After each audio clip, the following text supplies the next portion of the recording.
Now, in continuation of my episode breakdown and cut content review of Tensura Season 3, today we'll be taking a look at episode 9, which is titled The Schemes of the Seven Celestial Sages, and it will be adapting the Volume 7 light novel, mostly covering the events regarding the Falmuth Kingdom civil war from Chapter 6, God and Demon Lord. As usual, a spoiler warning for anyone that hasn't watched the episode yet or might find the cut content information I mentioned to be spoilers. And if you enjoyed the video, don't forget to leave a like, subscribe to the channel and share it with your friends. To start taking a break from the fighting in the Tempest Federation, we'll be switching over to the Falmuth Kingdom, and there was a beginning sequence removed from the light novel where the citizens were complaining about the state of civil unrest in their nation thanks to Admirers along with the hero Yom, who have apparently stolen the reparation fees meant for Tempest. And this would be the excuse that King Edward uses to deploy his forces in the province of Nidomigam to capture them. And it was actually Damrada who came up with this tactic to gain support from the people of Falmuth, as we'll soon see in the anime, and his following discussion with his subordinate will happen according to the light novel. But the episode doesn't mention how he doesn't really care about the outcome of the civil war, rather he was more focused on fulfilling his promise to the five elders on destroying the demon responsible for inciting this issue. Furthermore, when Damrada was pondering about the information he has collected on the demon, the anime leaves out some details about his thought process and how he concluded that the demon in question might be even more dangerous than anticipated. Basically, in the light novel, he was internally going through his knowledge on demons to predict the expected age range and guess the rank of the mysterious demon, giving us a look at how both criteria corresponds to the power of a demon, and he eventually concluded that it was likely something more ancient, since Razan, who was famous even in the Eastern Empire, has reportedly become the servant of this mysterious demon. That's why Damrada decides to not get involved in the civil war and quickly orders his subordinate to pack everything in the anime, choosing to break his promise with the five elders and let King Edward handle the demon instead because he knew that it would be dangerous to stay in Falmuth any longer. Also, Damrada stated in the light novel that he plans on traveling to Tempest and using his identity as a merchant to request a meeting with Rimuru because he wanted to personally see what kind of person Rimuru was, and he saw the business opportunity as well. Moving to the front lines, King Edward gloating about the chances of his victory against Yom in the anime and ordering his troops to deploy would pretty much follow the light novel. And as this was happening, Diablo was observing King Edward's encampment from the sky to search for the maggot who framed him, and it was hilarious how a powerful ancient demon like him who has never experienced the taste of fear was essentially afraid of being fired by his beloved master Rimuru. Nonetheless, there wasn't much change to the preceding sequence of Diablo relaying his observations about the enemy forces to Hakuro and their conversation in the anime. With that, Hakuro prepares to deploy their forces, while Diablo approaches the encampment to greet King Edward, but before he did anything to them, Diablo created a barrier to protect the reporters since he promised Rimuru to not harm civilians. Also, did anyone else notice in the episode that Rain, one of the maids serving Ghee Crimson, was disguised as a reporter as well, which is a cool easter egg for the Volume 7 light novel, where she recounts some events of the story from her own perspective. That said, Diablo warning King Edward for his behavior and the following conversation in the anime will occur in a similar way as the light novel, although I have to commend King Edward for being brave or stupid enough to accuse Diablo for the murder of Archbishop Rahim and ridicule Rimuru in front of him as well.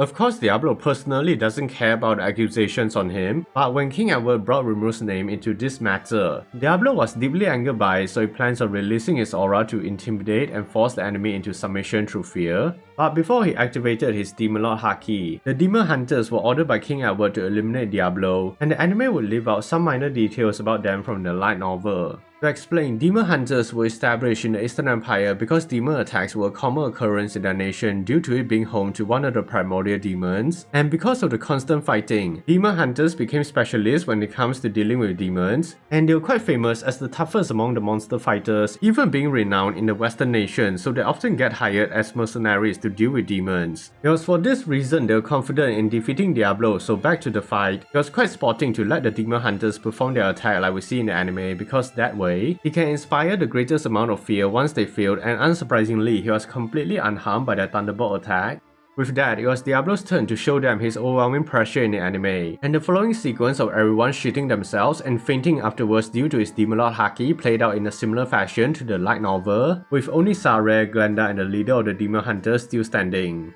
And it's also worth pointing out that in the light novel, he was actually holding back because if he had released his full power, everyone would have died. Now then, the rest of the conversation Diablo had with the Demon Hunter leader in the anime, and his explanation on the ceiling of power for a demon will go accordingly to the light novel. And it was hilarious how casual Diablo was about being a demon lord when in fact, breaking through the level of an archdemon into a demon lord is actually quite difficult to achieve. Also adding to this, the light novel provided some context on why the Demon Hunter leader was so afraid once he heard Diablo casually name-dropping Rouge, or better known as Guy Crimson, because the relationship between the ranks of demons is absolute, meaning that a demon of lower class will never address someone superior in name directly. So in this case, Guy is a primordial demon, one of the oldest and most powerful group of demons, and anything below that would not casually refer to him as Rouge. Not only that, Diablo proceeds to mention the white primordial Blanc as well, and I actually covered her infamous short-dyed rat incident in her character breakdown video, so if you're interested on learning more about her, feel free to click on the top right corner of the video or the link in the description down below. That said, it was because of this the Demon Hunter leader had a mental breakdown in the anime after he made the connection that Diablo could only be someone on the same rank as Guy and Blanc, but it was still commendable that the Demon Hunter leader is probably one of the few smarter and more sensible characters in the series, as he immediately surrendered having learned about this.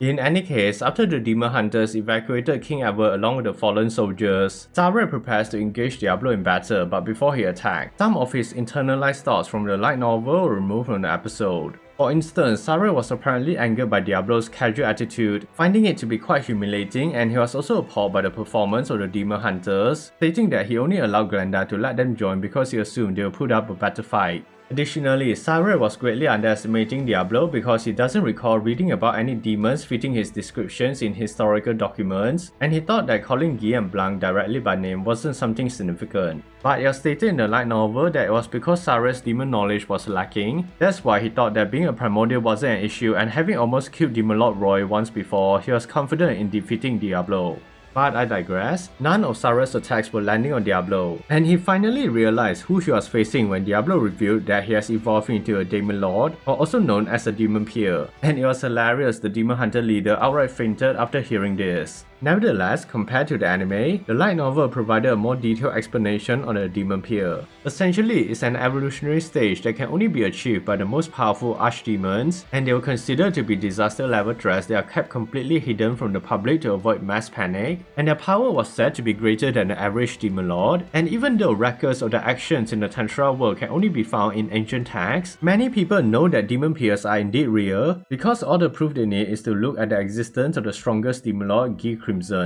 Having explained that, Sarah was overwhelmed by fear and had wanted to run away as well, cursing Remove for even giving someone like Diablo a name. However, Sarah's thoughts were interrupted by Glenda, who plunged a black dagger into Diablo, but realizing that it had no effect on a spiritual being like him, she would actually continue to release a barrage of attacks on him in the light novel. And this forces Sarah into helping her, so he empowers his weapon with spirit energy. But just like we see in the anime, it did nothing to Diablo. And it was hilarious that Glenda outright abandoned Sarah in the anime, and his reaction to his current predicament while hoping for Gregory to return definitely made it funnier. Now switching to Gregory and the Falmuth soldiers, they were approaching Nidomigam and will first encounter Ranga like we see in the anime. But before they fought, the light novel will go over Ranga's internalized thoughts. Namely, he was happy he can finally take part in the battle, constantly wagging his tail joyfully while sprinting in the air because he wanted to test his newfound abilities. Ranga would then charge towards the Falmuth soldiers, so Gregory orders General Gaston to handle Gabriel and Gopstar's forces, or he fights Ranga, but they were soon decimated by the best doggo.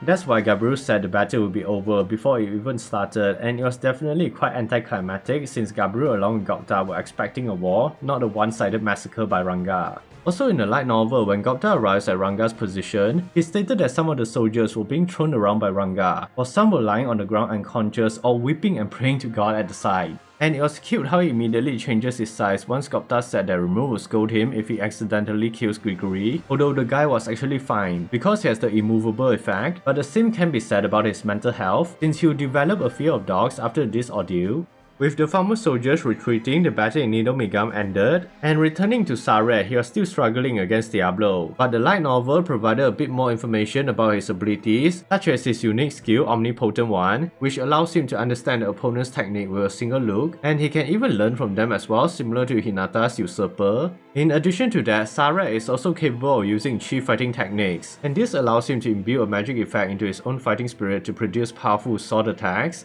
However, as seen in the anime, Diablo simply dismantled Sare's attack, but he still continues to fight with Chi fighting technique with the same hopeless outcome, which caused him to soon realize the difference in their strength, but I have to give him credit for at least trying to fight Diablo. The preceding sequence in the anime of Sare realizing that Diablo wasn't behind the murder of Rahim, and concluding that the true culprits were actually the 7 Celestial Sages will happen according to the light novel. Because then 3 of the Celestial Sages will appear on the battlefield to assist Sare in fighting Diablo, but they only wanted to eliminate the reporters because they discovered that Diablo was not responsible for killing Rahim. And with Diablo's barrier there along with Rain who was completely unfazed by the attack in the anime, I'm pretty sure the reporters are not in any real danger. Anyways, before the episode ends, going back to Tempest, Rumul tries to help Hinata who has become a donut but the full potion doesn't work on her because of her body constitution, and Wisdom King Raphael's explanation on the reason in the anime will follow exactly as the light novel. So Rumul requested for Arnau to quickly cast their holy magic on her, but Litters along with the other holy knights were soon restrained by 2 of the Celestial Sages who have just arrived, stating they are going to eliminate Hinata for violating their orders when obviously they just want to clear the evidence again. なんだこの威圧感は。おやおや、試験に合格できたのはたったの3名ですか。何？ So yeah, that's everything on Season 3, Episode 9, and overall, the fight choreography, animation, along with character interactions were done quite well, and it was great seeing Diablo outright destroy his opponents without even breaking a sweat, and Sare learning that he isn't a clown but the entire circus was hilarious as well. The sequence involving Ranga decimating the Falmuth army along with traumatizing Grigory was also amazing. But what about you guys? What are some of your favorite moments on the episode and your thoughts as well? Feel free to share opinions and comments down below. Also, if you enjoyed this cut content video, remember to leave a like, don't forget to subscribe to the channel and hit that notification button for more cut content videos as well. Thanks for watching, and as always, stay safe everyone.